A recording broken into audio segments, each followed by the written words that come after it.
अधिवक्ता amendment bill 2025 के माध्यम से मोदी सरकार ने उन अधिवक्ताओं को ललकारा है जिन अधिवक्ताओं के पूर्वजों ने देश की आजादी में हिस्सा लिया, देश को आजादी दिलवाया, न सिर्फ देश को आजादी दिलवाया बल्कि देश के लिए संविधान बनवाया, संविधान ही नहीं बल्कि देश में लोकतंत्र स्थापित किया। और उसके माध्यम से जो आज अधिवक्ताओं के अधिकार की बात है, उस अधिकार पर हमला है। सबसे बड़ा जो हमारा विरोध का अधिकार है उस पर हमारा हमला है, हमारी स्वायत्तता के खिलाफ हमला है। और हमारी स्वायत्तता के खिलाफ हमला करते हुए इनडायरेक्टली जुडिशियरी के इंडिपेंडेंसी पर भी ये हमला है, जिसका हम विरोध करने के लिए आगे आए हैं। जो हड़ताल का अधिकार हमारा है, जो हम कोर्ट से किसी मुद्दे पर अपने आप को एब्सटेन करते हैं, वह कोई नई बात नहीं है। देश की आजादी की लड़ाई में जो बैरिस्टर, जो अधिवक्ता लड़ाई लड़ रहे थे, उसमें बैरिस्टर डॉक्टर सैफुद्दीन का नाम आज लिए बिना हम नहीं रह सकते हैं। क्योंकि जब रॉल एक्ट 1919 लागू हुआ था तो उसके खिलाफ डॉक्टर सैफुद्दीन ने, बैरिस्टर डॉक्टर सैफुद्दीन ने एडवोकेट को हिंदुस्तान में जो भी न्यायालय थे, उनके काम करने वाले जो भी बैरिस्टर और अधिवक्ता थे, एडवोकेट थे, उनको कोर्ट से आउट कराया उसके खिलाफ और एक हड़ताल का अधिकार को स्थापित किया। उस स्थापित हड़ताल के अधिकार के खिलाफ ये हमला है। हम इसे किसी भी कीमत पर नहीं गंवाने देंगे। और जब हम अपनी आजादी को, अपनी स्वतंत्रता को नहीं बचा सकते हैं, अपने खिलाफ होने वाले अन्याय के खिलाफ हम अगर नहीं लड़ सकते हैं, तो देश की जो आम आवाम है उसके लिए हम कैसे लड़ेंगे। ये जो न्यायपालिका है, न्यायपालिका में हम एक मजबूत स्तंभ के रूप में, कोर्ट ऑफिसर के रूप में हम अपनी भूमिका अदा करते हैं। हम ही अगर स्वतंत्र नहीं रहेंगे, हमारी आवाज को बंद करने की कोशिश की जाएगी, तो ऐसी स्थिति में हम आम लोगों को न्याय दिलाने का काम भला कैसे कर सकते हैं। जो अन्य लोगों ने भी कहा है, लेकिन जो सबसे बड़ी बात है कि सरकार ने इस बिल के माध्यम से जो हमारा एडवोकेट लोगों के लिए जो काउंसिल है, उसमें 3 लोगों को नॉमिनेट करने की बात है, जिसमें solicitor general of India, advocate general of India और एक और कोई प्रतिनिधि हो सकता है।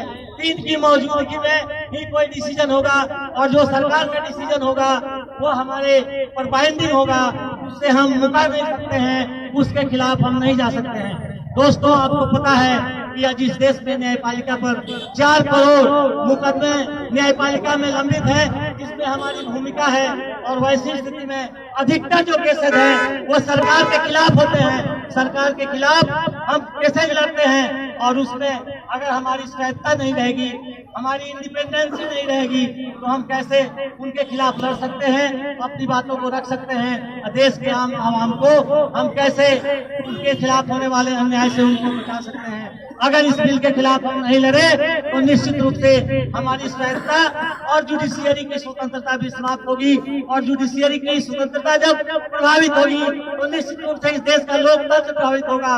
और जब देश का लोकतंत्र प्रभावित होगा तो देश का संविधान प्रभावित होगा।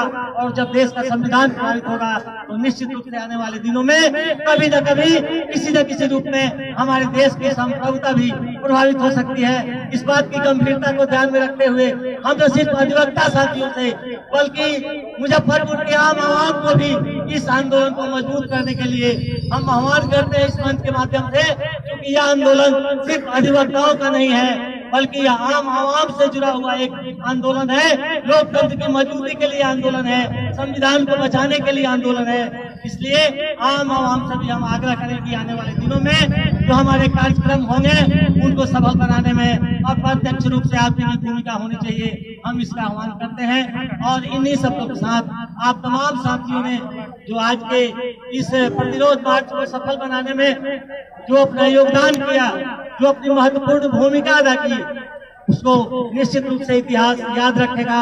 इस लड़ाई में जो लोग अपने आप को किसी न किसी अपने वेस्टेड इंटरेस्ट के चलते अपने आप को अलग रखेंगे या हमारे आंदोलन को कमजोर करने की कोशिश करेंगे, इतिहास उन्हें भी नहीं भूलेगा, उनका भी नाम काले अक्षरों में लिखा जाएगा। यह आने वाला दिन फैसला करेगा कि किनका नाम स्वर्ण अक्षरों में लिखा जाना चाहिए और किनका नाम काले अक्षरों में लिखा जाना चाहिए।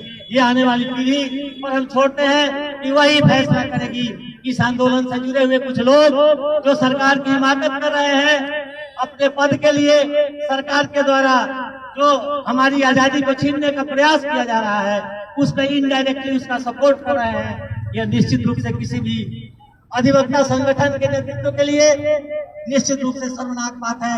इस रैली के माध्यम से, इस विरोध मार्च के माध्यम से हम इसका विरोध करते हैं। दोस्तों, एक इस बिल में ऐसा भी है कि अगर जो एपेक्स बॉडी है, एपेक्स बॉडी स्टेट की जो बॉडी है वह उसके हिसाब से अगर फंक्शन करने वाली नहीं होगी तो वह उसको टर्मिनेट करके और अपने मत के लायक एक कमेटी बना सकती है। जैसा कि मुजफ्फरपुर के पैमाने पर आप देख रहे हैं कि जो निर्वाचित प्रतिनिधि हैं उनका कार्यकाल पूरा हो जाने के बाद एक एडा कमेटी को बैठा दिया गया है, जिस एडा कमेटी का अधिवक्ताओं के आंदोलन से, अधिवक्ताओं की मांगों से कहीं कोई इंटरेस्ट नहीं है। जो ये संयुक्त अधिवक्ता मंच इस आंदोलन को लेकर आगे बढ़ा है, निश्चित रूप से इस आंदोलन को डिस्ट्रिक्ट जो हमारा फोरम है, डिस्ट्रिक्ट का जो हमारा अम्ब्रेला है जिसके प्रोटेक्शन के लिए उसे चंदा देते हैं, उसके बैनर में उसके द्वारा हर कॉल को हम इम्प्लीमेंट करते हैं। ये उसकी जिम्मेदारी थी कि आज के आंदोलन का नेतृत्व वे करते, यहाँ होते और सरकार के द्वारा हम पर जो किए जा रहे हमले हैं उन हमलों का विरोध में हमारे साथ से अग्रणी भूमिका निभाते। लेकिन ये हमारे लिए दुखद बात है कि एडा कमेटी के माध्यम से जो एक कमेटी हमारे ऊपर थोपी गई है वो अधिवक्ताओं के ऊपर जब हमला हो रहा है वैसी घड़ी में वे हमारे साथ नहीं है।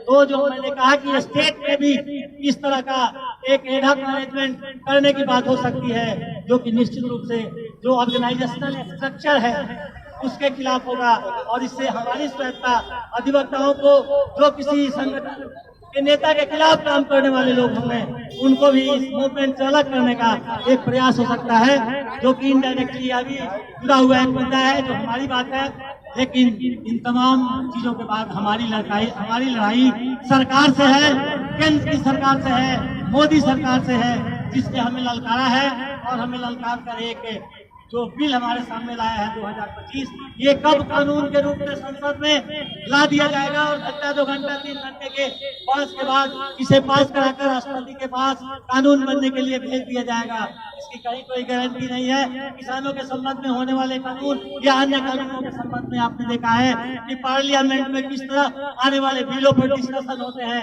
घंटा 2 घंटा में जो आपके 3 नए कानून आए, उन 3 नए कानूनों पर कितने घंटे डिस्कशन हुए, कितने डेलिब्रेशन हुए और किस रूप में पास करके राष्ट्रपति के पास भेजा गया और राष्ट्रपति ने हस्ताक्षर कर दिया और वह कानून बनकर हमारे सामने आ गया है। इसलिए चुनौती हमारे सामने है कि जो ये बिल हमारे सामने है और दो सरकारी प्रवक्ता बोल रहे हैं कि वो अभी विथड्रॉ किया गया है, but that has not been withdraw, that is on hold. इसलिए हमारा दायित्व बनता है कि हम सजग रहे, तैयार रहे, किसी भी मोमेंट जब वो संसद में बिल पेश किया जाएगा एमेंडेड रूप में ही सही, क्योंकि काला कानून ही होगा, अधिवक्ताओं के हित के खिलाफ ही होगा, तो हम उस दिन एक टोकन स्ट्राइक पर भी जाए, उसका प्रतिरोध करें और बिल को पास नहीं होने देने में जो भी अपनी भूमिका अदा करना हो सकता है हम अदा करने के लिए आगे हमें अंजाम चाहे तो हो, उसकी हम चिंता नहीं करते हैं।